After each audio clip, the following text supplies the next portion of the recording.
Hi, welcome to Scofield Farm. I'm Carice, and today I wanted to talk to you about preserving the abundance of the harvest. And it's something that everyone deals with when they are growing a garden, raising their own food, trying to grow as much of their food as they can. There comes a point where all the work on the front end ends up time of harvesting and figuring out what in the world do I do with this food that I grew or I raised. That's what we're going to talk about today. Just a little intro for those of you who are new here. We live in Northern California and we have a 3.5 acre property, which is actually a decent size for our area. We raise chickens. We actually keep bees. We have a pretty large garden we add to every year, every season. We have about, last I checked, 3 dozen young fruit trees. We have other gardens like pollinator gardens, some container gardening, and I'm just going to talk to you today while I actually work on preserving some of my harvest, because that is what takes up a lot of time this time of year. It is the very start of September. We are fortunate to live in a place where we can garden year round. And even though we grow food in the winter, it more trickles in at that time. We can more basically eat it fresh as it comes in.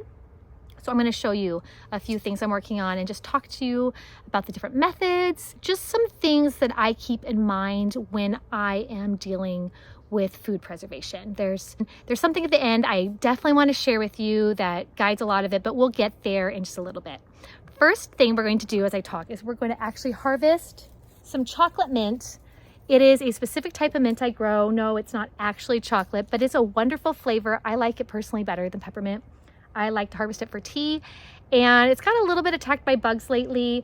I'm going to cut it way back. I don't mind rinsing it off and then drying it for my own use, you know, a little bug damaged. That's how I know things are all organic, right? Like there's nothing that's been sprayed on any of this for tea. I'll just show you kind of how I do it. Love to have this for tea. It is something that I like to preserve. Now, there are 4 main methods of preservation that I like to use when I'm dealing with the harvest. And the first one I'm going to talk to you about is actually drying and dehydrating, because that is what I do with all of my teas. I either put them in the dehydrator or I will dry them like on a shelf, on a plate or a napkin, or maybe a cookie sheet, something where they can, you know, get a good airflow. We don't really have humidity here at all, so that works really well for drying herbs and not having to use electricity to run the actual dehydrator. But when I have a lot, sometimes I will go ahead and run the dehydrator as well, just to have it go faster. It might take me, you know, several days to dry something on a wire shelf. For the dehydrator, I could have it all dealt with, you know, sometimes in just a matter of hours, really. You can also dry things out in an oven, put on the very, very lowest setting you have. If you have something, you know, that maybe goes as low as like 170 even, that's a great temp. If you don't have a dehydrator and if air drying isn't really an option for you, that is a great way to dry different foods, to be able to preserve them and use them in the seasons that they wouldn't be able to be harvested fresh for fresh use. This is not too bad of a harvest for future teas.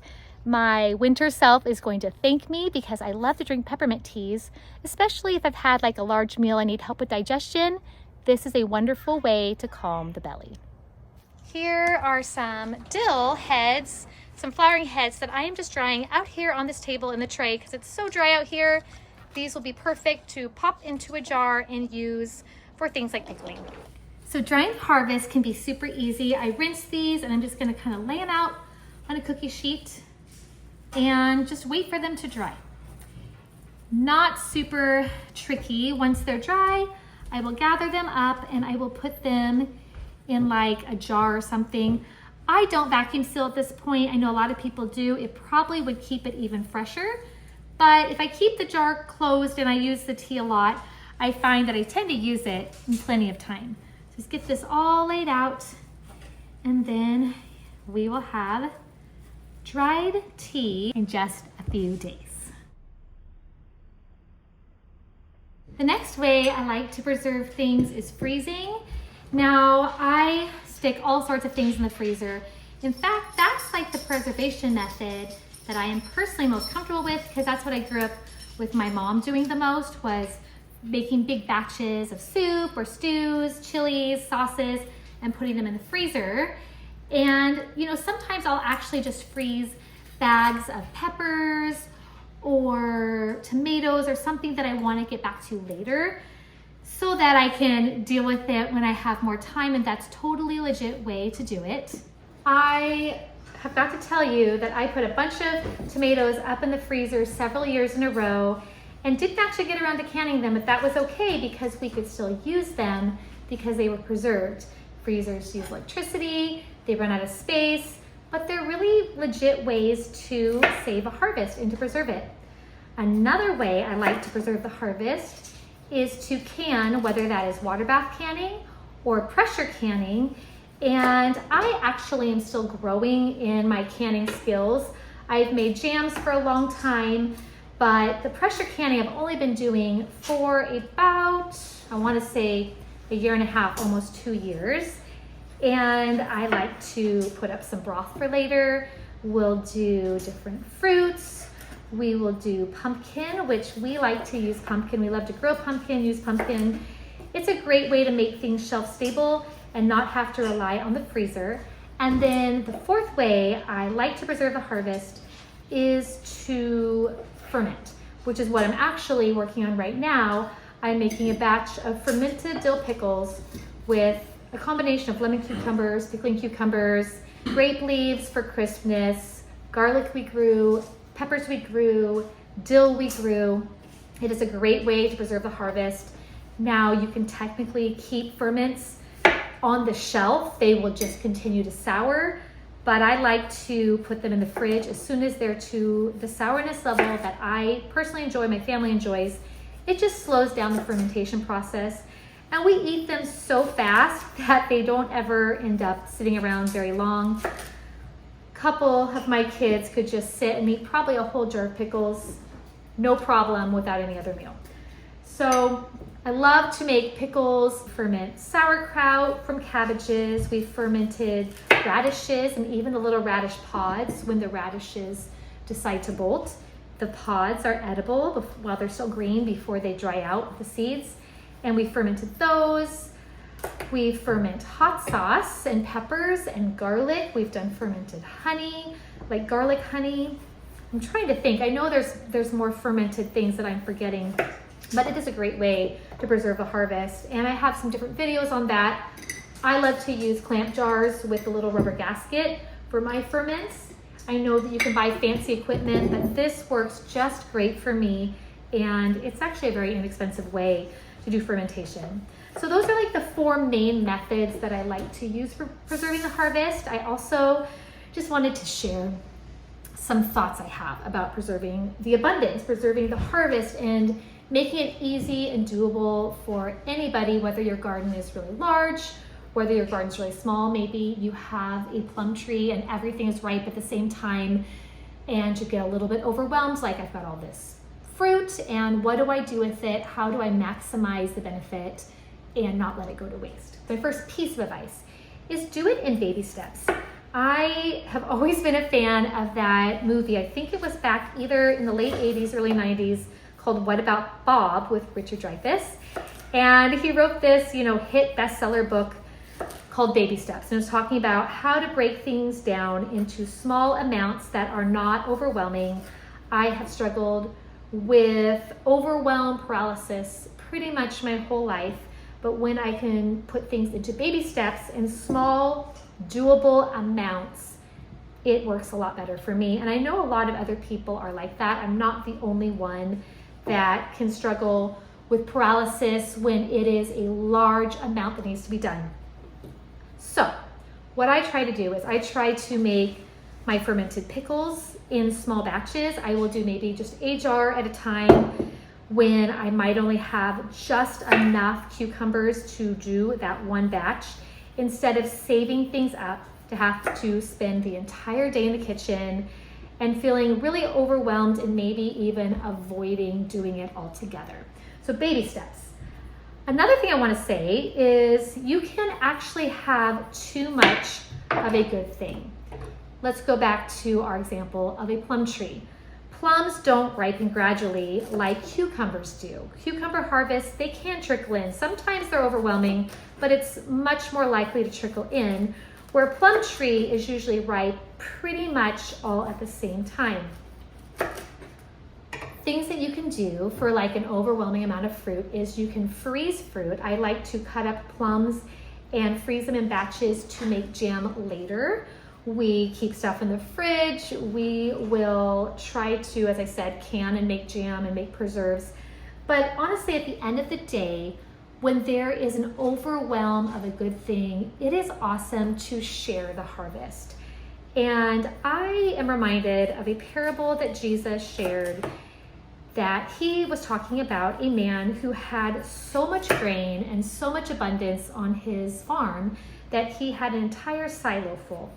And when he found out there was even a better harvest, instead of figuring out what to do with this grain, he thought, oh, well, I'll just build a second silo and I'll store more. And the parable goes on to say that the man has no idea that his life would be asked of him that very evening, and he had no next of kin relatives to even leave all of this abundance of grain to. And essentially, it was going to be wasted because no one was going to use it. There is a point in our harvest where we actually have the opportunity that we could share all of that extra fruit. We freeze stuff, we can stuff, we eat stuff fresh, but at the end of the day, we could share it either by selling it to local people who don't have fruit as a nice, more farm to table natural way to get really fresh fruit, or we can even give it away to family, neighbors, friends, different food banks. There's lots of ways to make sure that that abundance does not go to waste. And I always think of, the verses in the Bible that talks about how in this age, moth and rust destroy and steal. And all of us probably have had the experience, especially with grain, of having those little pantry moths lay their eggs and finding little maggot-like worms or larvae in our grains or food that all of a sudden have to be dumped. I think of that often, and as much as I want to preserve for my family and make sure we have things stored up for when we can't eat things fresh from our little homestead, I also want to make sure that I am not storing more than we can possibly eat or keep fresh and it end up going bad with no one getting to use it or eat it. So that's something to always keep in mind, is the harvest can be shared and it can actually go to great use and not be wasted. Another thing I like to think about when I am trying to preserve the harvest is to use little windows of time. It can feel very overwhelming to set aside an entire Saturday morning or afternoon. Some of us that works better, others of us, we don't feel like we have hours and hours of a particular day to just be doing the preserving. And so look for little windows of time. And as I make this video and preserve this stuff with you, I actually have just about an hour of time before I'm meeting with a friend who's in town, and that's okay. I can maybe get a little bit of mint dried, I can deal with a jar of pickles, and I have more dealt with than if I would have just avoided it and waited till a more ideal or perfect time to get a lot done all at once. Use the little windows of time. We all have little windows of time. It does not take a lot of time to lay out a few herbs on a tray to dry. That is something we can do even with maybe 5 minutes. I like to succession sow, so all of my harvest is not ready to be preserved at the exact same time. Succession sow is a fancy word for just saying space out your plantings. A lot of people like to succession sow with their cucumbers, and so once some of the vines that come to pest, they have new vines coming up. It's a common thing to succession sow things like beans because they can have a large harvest all at once, but then bush beans will kind of patter out, and it's nice to have a new crop coming up. There's all sorts of different things we can succession sow so that we're never too overwhelmed with having a very large quantity to deal with all at the same time. Another point is make a list. I used to be someone who thought I could keep everything stored in my head and remember all the schedules, all the to-do items, and having 7 kids quickly broke me of that misconception about myself. I have to make all sorts of lists to remember to get anything done at all. I will make a list of the different foods that I need to deal with from the garden, and I will try to tackle that list in order of either how big my window of time is or how important it is to deal with that item before maybe it goes bad. And that is a great way to make sure that you are dealing with the wonderful abundance of your harvest and using it to its full potential and not wasting, is to have a list that you go through, you check off, then you can easily see if you didn't get to something, maybe that's something that you need to gift or pass on to somebody else who can make good use of it. I don't know about you, but I am always motivated by my next point, which is grow what you actually enjoy to eat and what your family actually enjoys to eat. I love to experiment in the garden. I love to grow new things. This year I grew celosia for the first time and my daughter made a beautiful bouquet of zinnias and celosia. Absolutely gorgeous. I wasn't even really familiar with the flower celosia. Now I want to always have it in my garden. But when you do that experimentation with food, sometimes you'll get a huge harvest of something that you discover nobody in the family actually wants to eat. It is much more motivating and fulfilling to preserve harvests of foods that we enjoy and we look forward to eating. My family loves hot sauce. I love hot sauce, and we've made it a goal, or at least I have, to not buy hot sauce from the store anymore. And so it is very motivating to ferment peppers, to look up different flavor combinations for hot sauces, to try new spicy peppers that we think might be tasty in hot sauce, or to grow our old favorites. We start to look forward to certain hot sauces like Sugar Rush Peach or Thai Dragon Chili. I just did a new one this year that is Ghost Pepper Mango. That is one I definitely want to repeat. But when you get favorites of things that your family enjoys eating, that you enjoy eating, it is so much easier to be motivated to take the time and the effort to preserve the harvest, because you know that's going to be something you enjoy.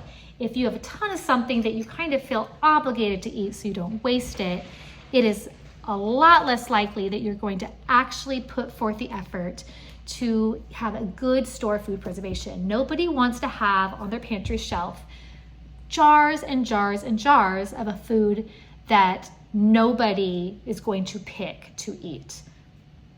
Grow what you love.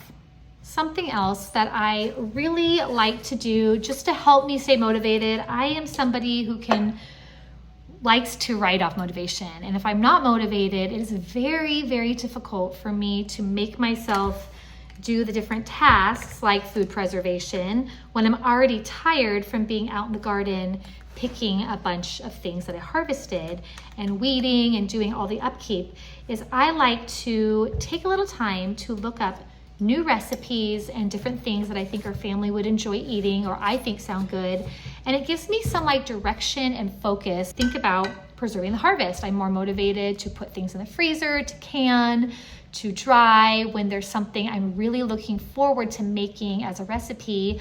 Maybe when it's a little cooler, not so hot outside. I would not recommend making a big pot of chili when it is 108 outside like it is right now. But if I'm excited about that, I might grow the peppers to make my own chili powder. I will grow and preserve the garlic and the onions and freeze or can tomatoes for the sauce. I will have a lot more motivation if it's something I'm looking forward to eating or I found a new recipe that I'd like to try. I'm always looking for ways to kickstart that motivation for myself because I don't know about you, but I definitely someone where if the motivation's not there, it is like pulling teeth to get me to actually do the chores that I know is going to benefit my family and I need to do. Would you do me a favor and go hit that like button down below? Also, if this is the kind of video or content that you enjoy, consider subscribing and joining us. We love to share about our little family farm, homestead in Northern California. We like to grow our food with our 7 kids involved as much as we can. We do life together. We like to share different parts of our life. And if you're interested, join us. Come along for the ride.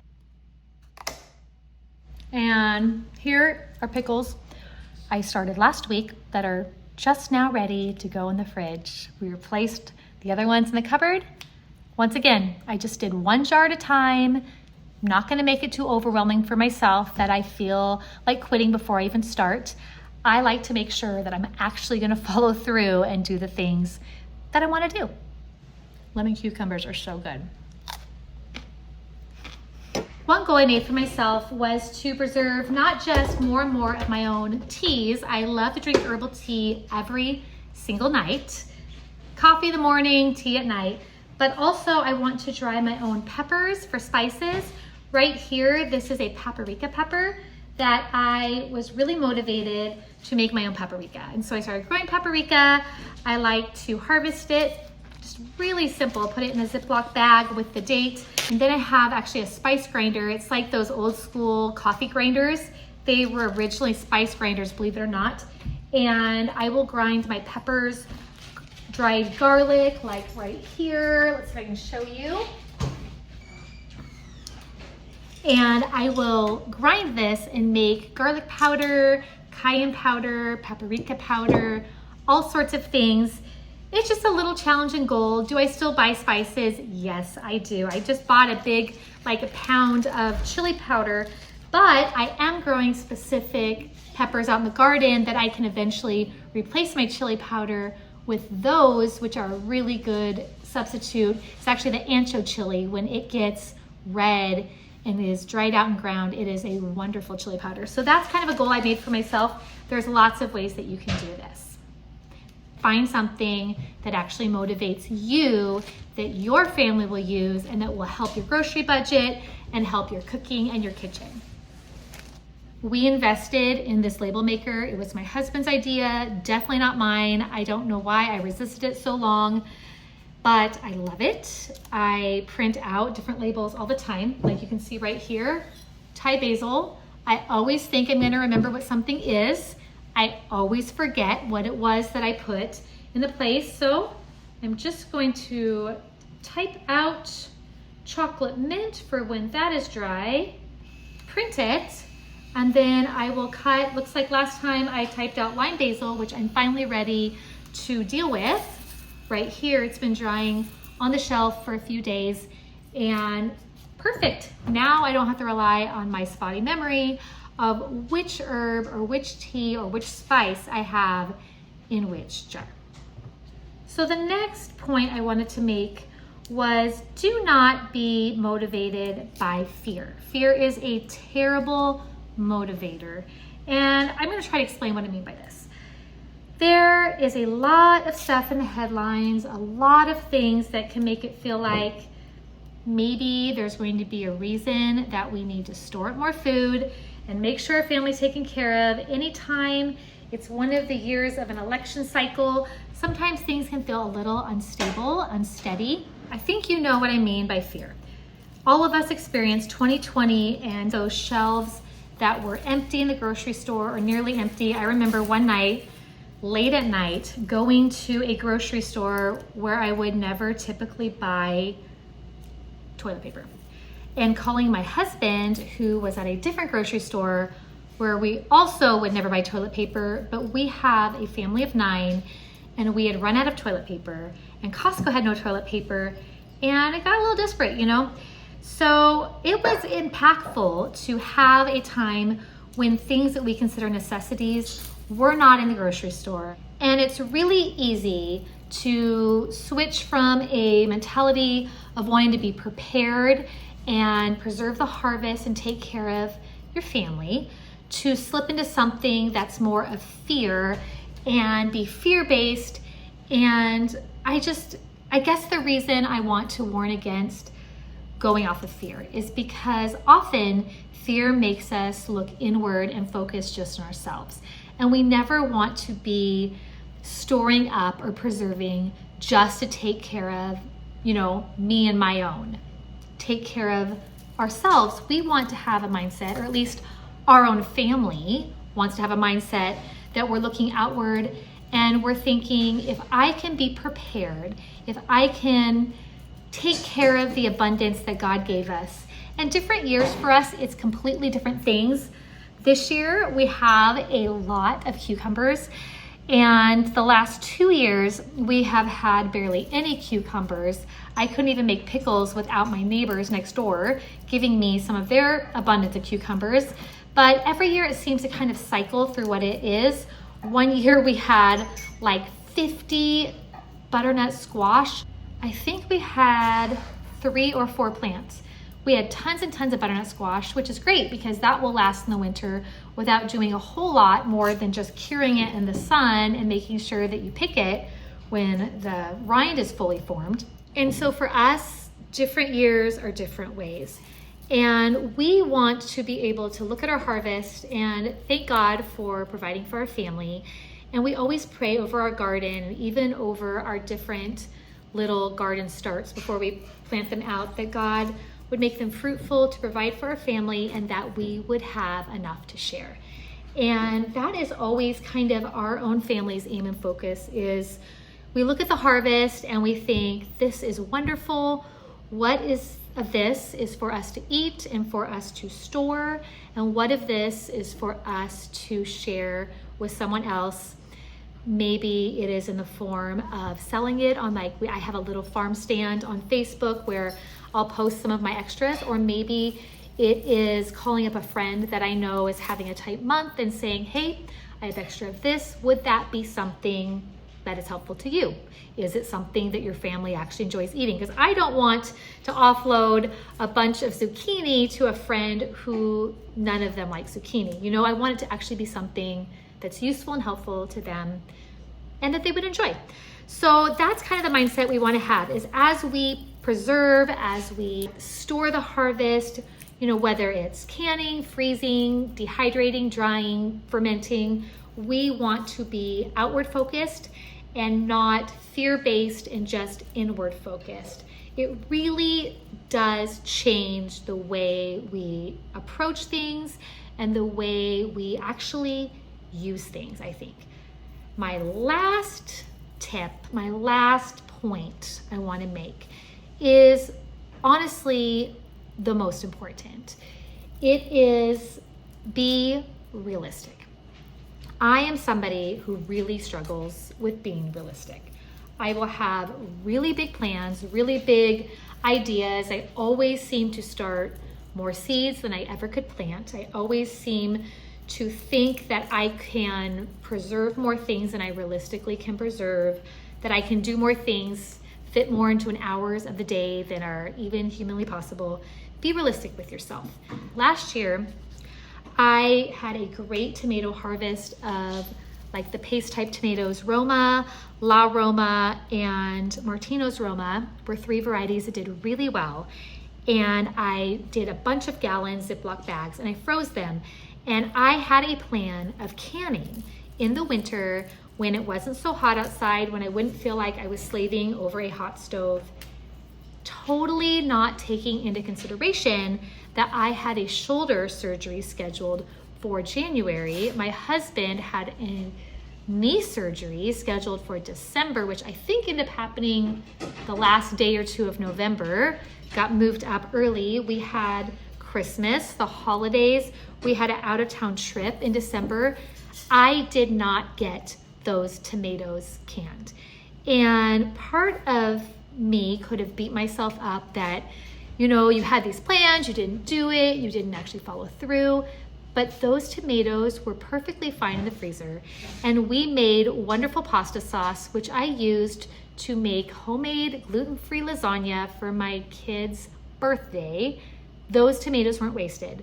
Just because I didn't have them shelf stable, on the shelf, canned, I had to defrost them and make the sauce, you know, essentially fresh from the frozen tomatoes and make it right there to use in the dish.